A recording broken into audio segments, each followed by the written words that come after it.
To change the sensor gasket on the ARA-X4, you first need to open up the outer casing of the device and remove 6 small screws.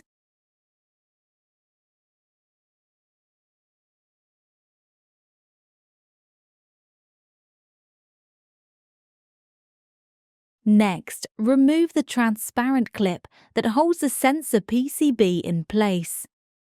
There is one small screw at the bottom that you will need to remove.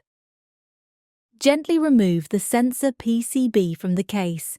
You may feel some resistance from the connection ports.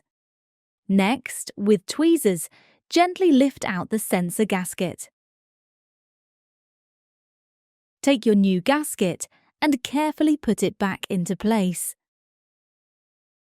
Carefully go back through the previous steps to put all of the components back into the device.